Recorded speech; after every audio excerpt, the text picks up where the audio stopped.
So, do we really save money, do you think, living in our tiny house? Is it really cheaper? I mean, really? What does it really cost us?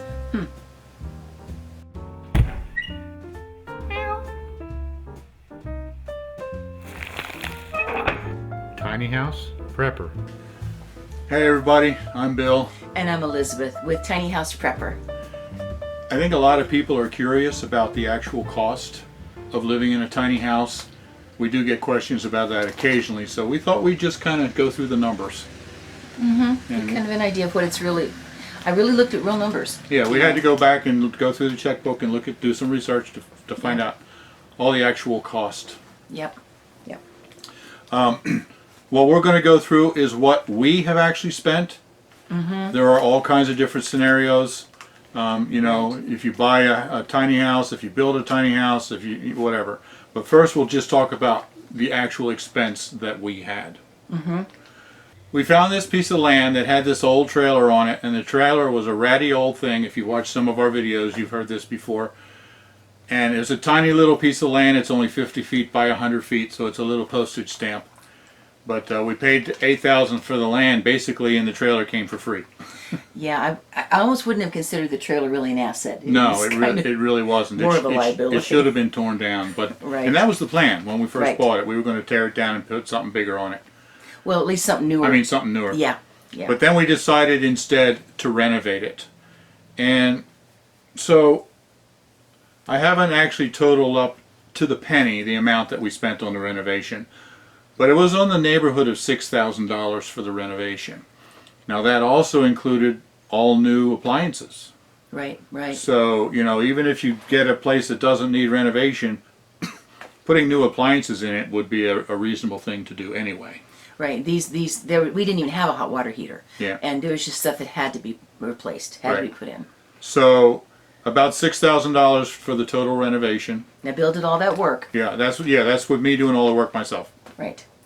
And then it's said about roofs for RVs that there are two kinds of roofs on an RV, ones that leak and ones that don't leak yet. And ones that don't leak yet. Yes. It's a constant problem. It's just an ongoing problem for any kind of an RV of any sort. Right. So I actually had several leaks in the roof that I couldn't fix. I tried several times. I could not fix them. For years. We ended up finally, we debated about this because of the cost, but we put up on a roof coating that was called RV Armor roof coating. It's a rubberized roof coating that goes on. It was very expensive. It was $5,000, but it came with a lifetime guarantee. We've now had it for over a year, and so far we're very happy with it.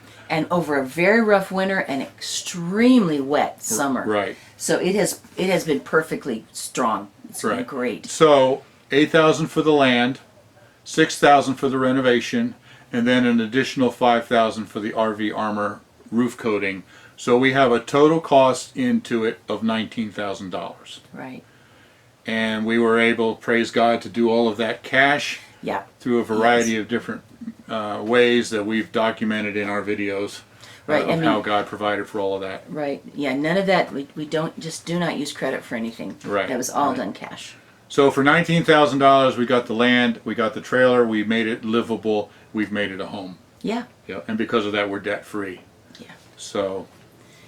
Intending to stay that way. There are a couple of other options that we'll talk about in a minute of how we would have, what it would have cost if we had replaced it with a newer trailer and that sort of thing. But for the moment, let's just go and look at our monthly expenses now. Okay, so now we have the trailer. It's nicely livable. A few more things we want to tweak, but it's very workable now. Right, I've got more projects to do, but every homeowner has more projects to do, and they're all cosmetic. They're not structural or whatever. Right. So. Okay, property tax.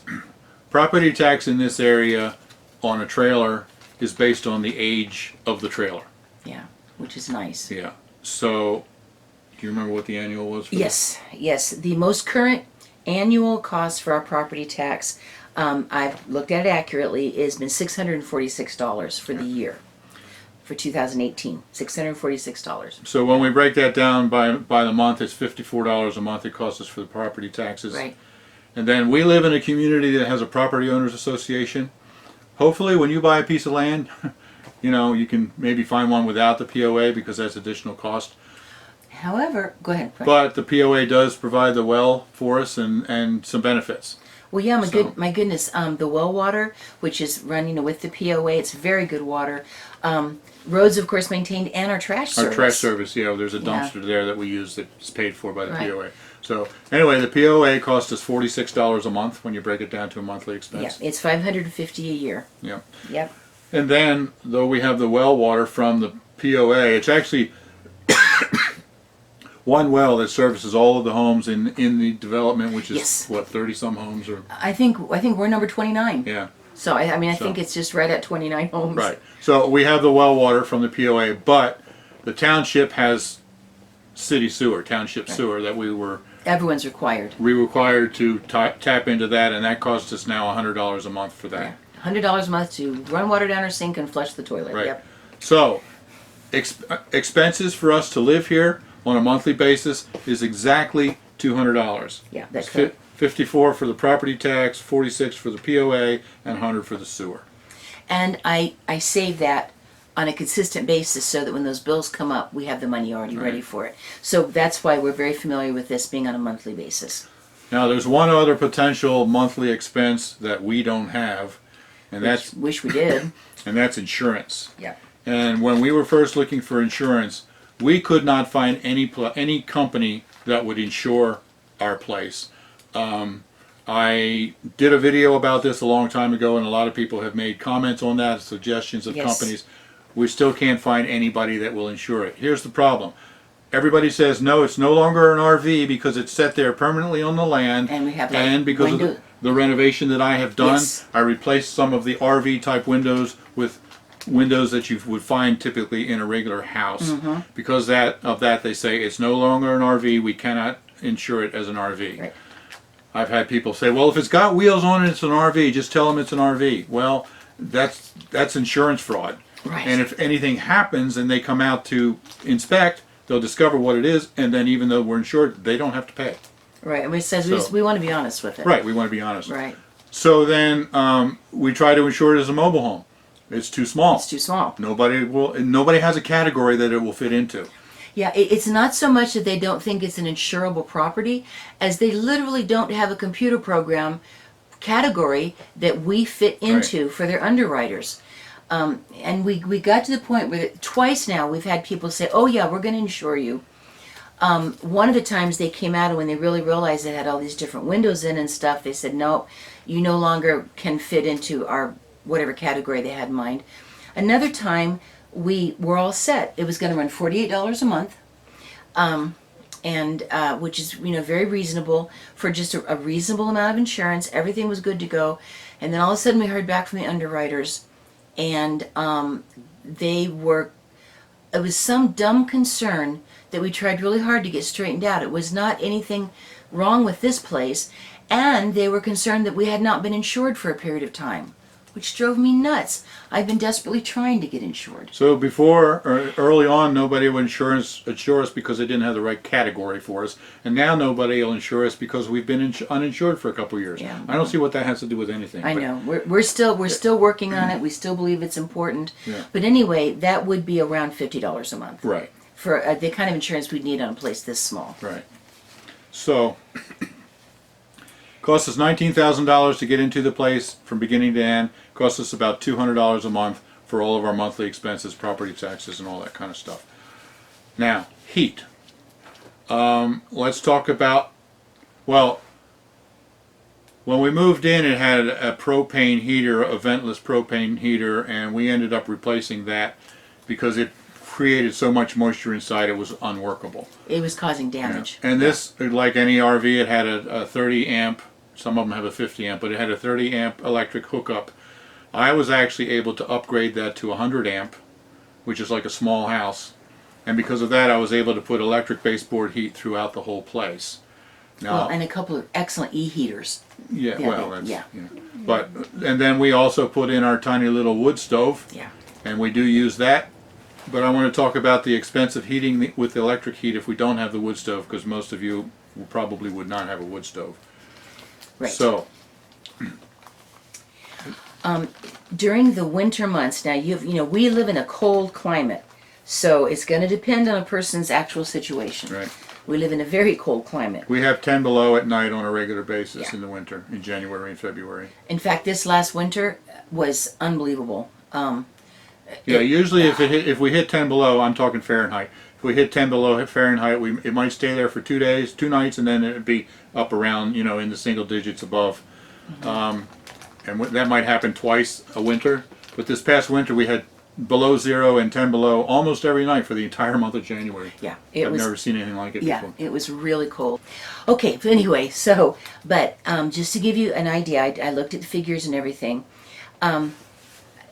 Without using wood stove,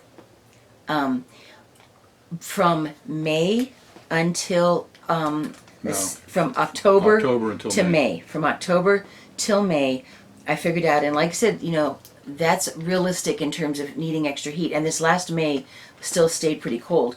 Anyway, the average is 157 a month. Yeah. Now the high was in January, and that was Now that was an incredibly cold month, and we had to rely just on electric because we had some stuff that had to be done to the wood stove. Right. So it was $230 for my electric bill for just January. right. Yeah, we weren't able to use our wood stove at all this past winter because of problems with the flu that I've taken care of now. Right. But, We're good to go now for this winter. but our high was 230 for the electric in January. Now bear in mind that we have a roof. Our entire roof is only 2x3, so we only have 3 inches of insulation, fiberglass insulation in there, which is probably R5, R8, maybe something like that. And building code in this area for a regular house calls for R30 in the roof. Right. So this thing just does not hold the heat like a house does. And still our highest bill was 230 and our average bill was 157 for electric heat. And for electric, and that was over the course of a very cold winter. Right. I know without a shadow of a doubt that the last house that we lived in, Which also had electric baseboard heat. yes, it was probably an average of $350 for the electric bill, and in a winter like we just had, especially in January, I'd have been hitting $500 and $600. Right. Without a doubt. Right. So yeah, it's several $100s a month less for the electric. Considerably less. Now, I mean, yeah, at the ye- least a couple hundred. The year before that, we were able to use our wood stove Yes. all winter long. Yes. Which we will be able to again this winter, and we're excited about that. But the winter that we used our wood stove, it cost us $100 for the wood For the whole, that I season. bought that was already cut and split for us. It cost us $100 for the entire season. for our wood, yes. Yeah. So we saved on average $100 a month by using the wood stove. Yeah, because my electric bill for everything else was running like 55 on an average. Now, our little wood stove, our cubic mini wood stove, and I have a playlist about that. I'll put a link below if you're interested in that. It costs $800 for that tiny little stove, and I get comments on that video all the time. $800? Are you crazy?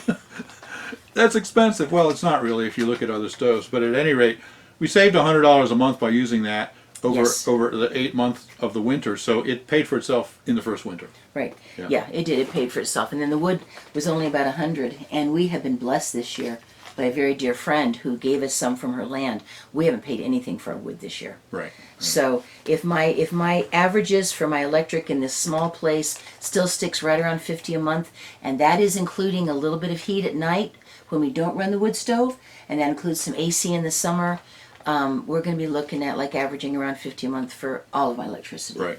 Right. And that's very, very workable. Yes, and just to throw in a little bit, we do use a propane stove. That's one more expense we have. With The only living thing in we the use house. with the propane is the stove in the kitchen. Right, and that's running about an average of $18 a month. Right. So The sun just came out and put us in shadow. it's Sorry okay. about The that. sun feels good. Boy, does my hair turn like white. Okay, now. Oh, go ahead. Yeah, I wanted to do something real quick here. Flip back. It's just going to take a second. So we're looking at 200. Okay, so with my average electricity, if I can use my wood stove, and with the propane, it looks to me like that on the average over the course of a year, it costs us $268 to be able to live here. A month. A month, yeah, a year, right? Yeah. $268 a month to live here, and that includes my electricity and propane. Wow. Okay. Now, the prices that we went through, we told you it cost us $19,000 to buy the land, renovate it, and move in. Most people are not going to be able to find a situation where you can buy a piece of land that has a free old trailer on it. Right. Most people are going to have to buy some land and then find something to put on it. So let's go through that scenario of what it would have cost us if we had done that. Now, I want to caution you that you have to be very careful to check out all the zoning laws and the building codes in your area, because in many places, and in fact most places on the East Coast, to park a trailer on a land, the zoning won't allow it. And I've heard of people who've bought a tiny house or bought an RV expecting to park it on their land and found out they weren't allowed to without paying huge fines for it. So please check out all that ahead of time. I also did a video about that. I'll put a link for that below as well. It was called Legal versus Illegal Tiny Houses. And see, what you're going to run into is they may have just a categoric refusal to put any kind of a mobile home or RV on the land. Either that or they'll have minimum square footage requirements. Yeah. Is that what you were just going to say? That's what I was just going to say. Oh, I lost my whole train of thought. I'm sorry. Many times they'll have minimum 800 square feet or something like that, and ours is 250. Well, and see, what you'll run into is if it's some kind of a mobile home, traditional metal RV kind of thing or mobile home, they just categorically won't allow it. Right. If you've got a beautiful little built wooden tiny house that's gorgeous and it's been built on a frame and you just want to put it on your land, then you're going to run into square footage issues. Right. Period. Even if it's a beautifully wooden built home, you got to check Well, on but those everything. are still on wheels, and they would categorize it like an RV probably, goodness, and still okay. wouldn't allow it. So anyway, please just check out check zoning things laws out. and building Yeah. laws before you buy the land. Right, and if you want to go in and put in a foundation and build a tiny little house, which would be beautiful, Right. just make sure you're not gonna, because they'll come in and tell you can't live in it, even if it's perfect and beautiful and everything. And they'll fine you on a day, fine you fine every you. day, a couple $100 a day if It's- you move into it without getting their permission. If you don't have the occupancy permit necessary, Yeah. CO, certificate of occupancy, they'll charge like $300 a day. Yep. It's horrible. We happen to have really unique zoning in this little area that we're at, and we actually have the smallest house in this entire little development. We do, yep. So anyway, Okay. if we were going to buy this piece of land, let's go through a different scenario.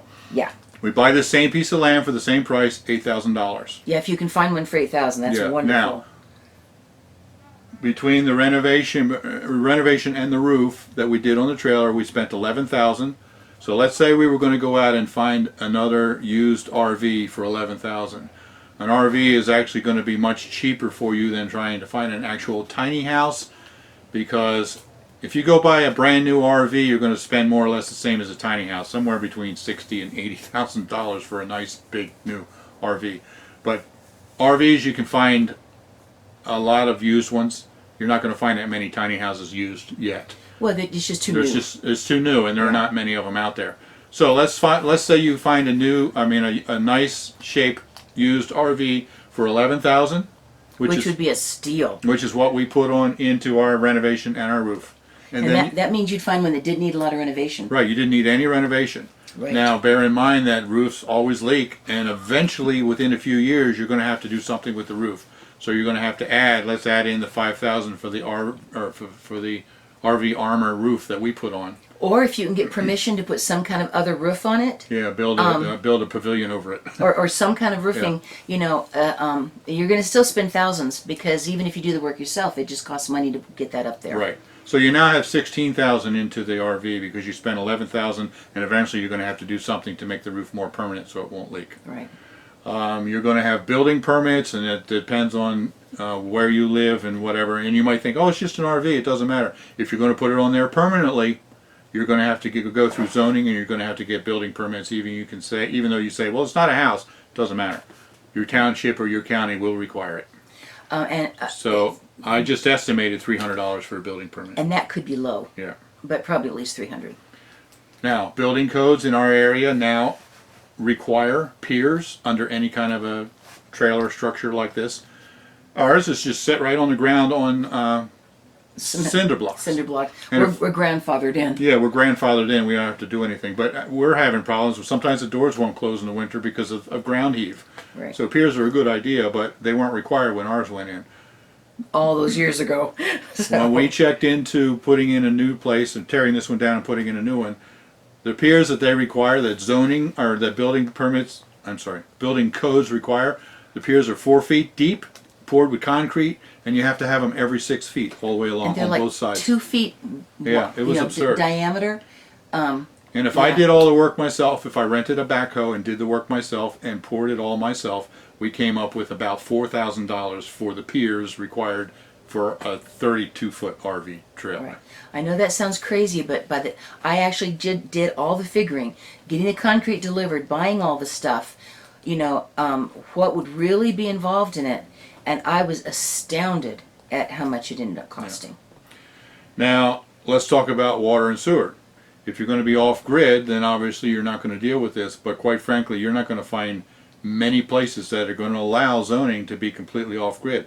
If you live, I heard somebody from Alabama recently put a comment saying that would all be legal to live in a shed off-grid someplace in Alabama in certain counties. Yay, Alabama! Yeah. It's And really I've heard cool. of people in Idaho and places like Up in that Montana. doing that. Yeah, But if you live anywhere on any of the major coasts, right. living off-grid like that is quite frankly illegal. And you just check and see.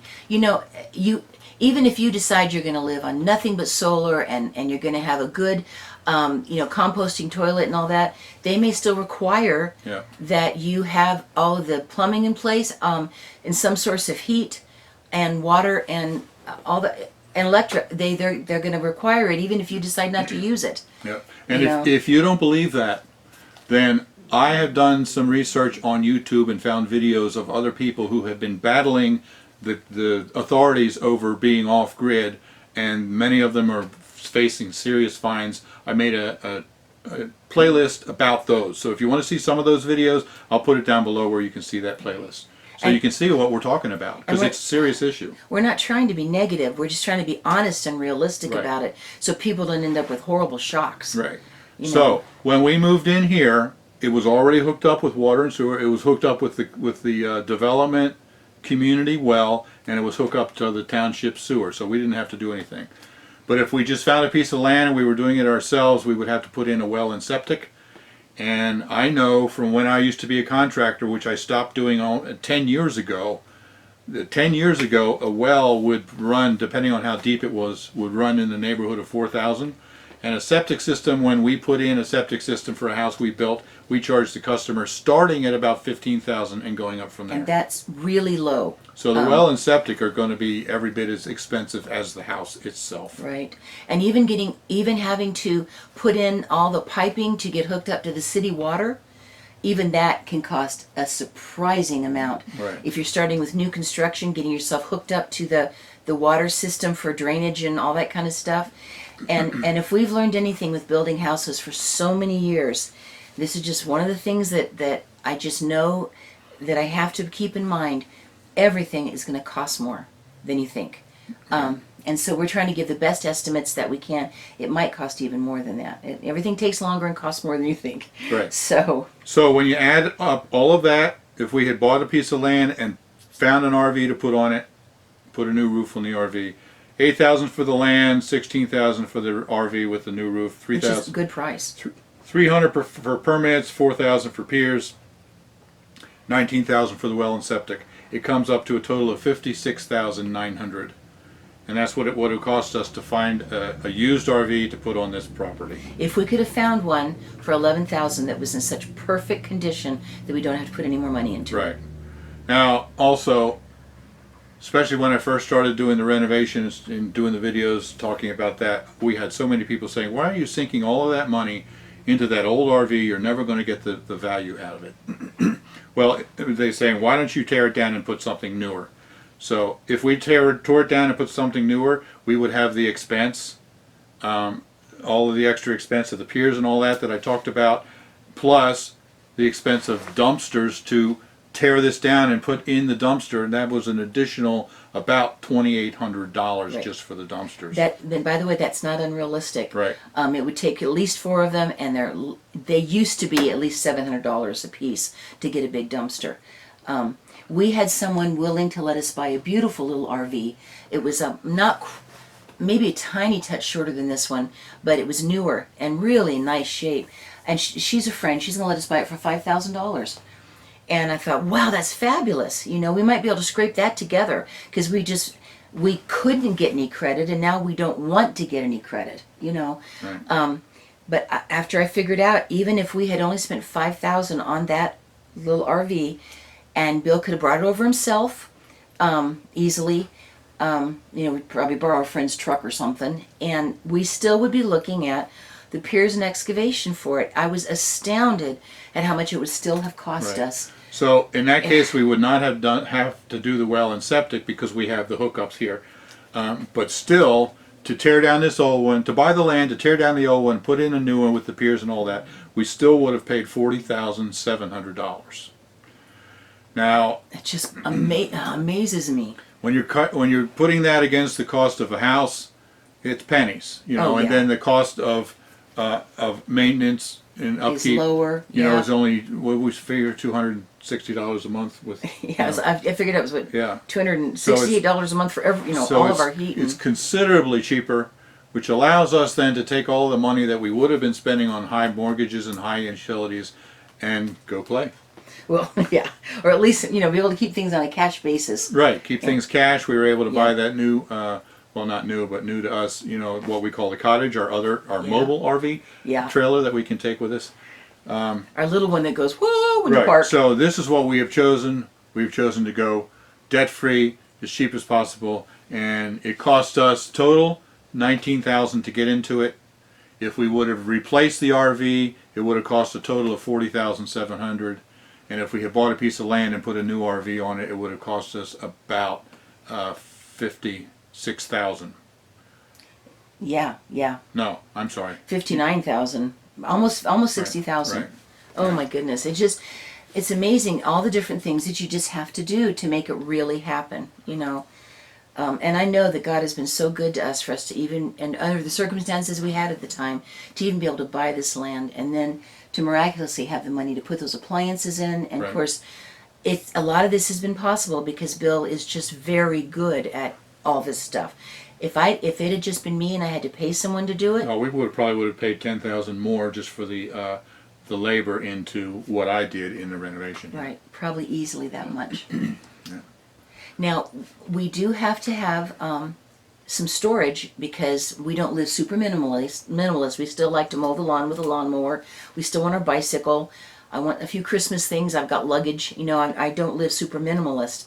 And so, you know, one of the things that, because the shed was in such awful shape, we'd have, with cash, then of course rebuilt the shed so that we have a place to put some things. Right. And if we lived in a big house, I might not have needed to do that. So I want to be realistic about that. We have needed to have some place to put some things. Right. So that Yeah. shed, I did all the work myself. The materials to build that shed cost about $5,000. Yeah. And of course, you've seen it, and it's beautiful. I'm so thankful for it. Yeah, but that's not necessary for Yes. living here. And if we had been more minimalist than we are, we maybe wouldn't have needed it. Right. But, you know, And we know of people who live in very small spaces, and that's literally where they have everything. right. And if we were not worried about mowing the lawn, if we were not, I mean, there's just some things that we've kind of just hung on to because we like to ride the bikes. We like to, there's just things we want to do. And so we do have, of course, you know, the storage space there. But that's not required for us to be able to live. You know, what we require to live here, we can cover for $268 a month. Yeah. And then for the cost that we've talked about here. You know, our total cost, what did you say it came to? 19,000. 19,000. 19,000. And then, so 24,000 with a brand new shed. Yeah. Okay, yeah. So, and paid for. So, yeah, I'm very thankful. Very thankful. Now, we've had people asking, you know, because I do have some mobile homes around here. Yeah, I forgot about that. Yeah. We got a mobile home next door. Yeah, there's our like I said, we're in the tiniest place in this whole little development.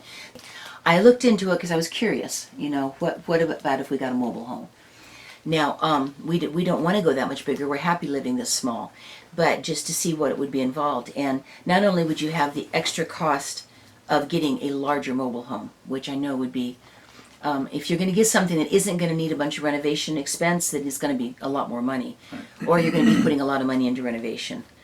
But the thing that blew me away was that it was the cheapest I could find for someone to move a mobile home was $8,000. Now my husband could take a semi and park, a 52-foot, 8-foot wide, trailer into the teeniest little place. He's an expert. But you aren't allowed to move a mobile home without being a mobile home mover. There's insurance involved and permits. So to put a mobile home on here, just moving it here would be $8,000 plus a lot more piers and a lot more preparation. Right, work. probably twice as many piers, so double the cost there. And there may be many of you who say, "Oh, I can find a place for less than $8,000 to move it. That's crazy." Well, we researched it, and those are the prices that we got. That we got around here. Yeah. And it's like, well, why don't we just go, find the biggest tractor that we could rent somehow from you all or something. But even Bill with his CDL, Class A CDL, etc., isn't allowed. It's an insurance thing. You have to be a mobile home mover to move a mobile home. So, legally anyway. Yeah. Okay, well, anyway, that's all the different scenarios we kind of had talked about. Yep. So now you know the truth. yeah, we've tried to be really honest. We're very, very thankful to have our overall expenses for being able to live here be as low as they are. And that has given us the freedom to do something like be able to buy that cottage and have that be paid for. And of course there's extra insurance now, but we can enjoy being able to use that. And I'm telling you honestly, tickets to go see Mom, tickets for different things, a lot of stuff's been a whole lot more feasible Right. with our income, with our living expenses being kept lower. Right. And they shouldn't, taxes around here for houses, $4,000, $5,000, $6,000. And we're paying $600. Paying $600. Yeah. And ours aren't liable to change real drastically because it is based on the age of the house, and they're not. I'm not going to suddenly have a $1,000 a year tax increase like can happen sometimes. Bill has someone in his family, such a sweetheart, and they had a place in Long Island totally paid for years. And when they retired, they had to move because they couldn't afford the property taxes. And it's just unbelievable to me. So anyway, it's kept low here, so. Alrighty. Well, we wanted to try to give you an idea. People have been asking about it. And this is kind of what it has cost. Living small is much less expensive, but please, in whatever way you decide to do it, make sure that you know what you're going to be dealing with, especially with local laws. So all right. Okay, well, thanks for sticking with us and listening to all of this, and I hope it's been helpful. Yeah. Because I know a lot of people have been curious. Yep. So, alrighty. thanks for watching, and like the video, please, if you It helps. have enjoyed it, and subscribe. And thanks for watching. We'll see you next time. Be Alrighty. blessed. Love you guys. Thanks for your comments, and we'll see you later. Bye-bye.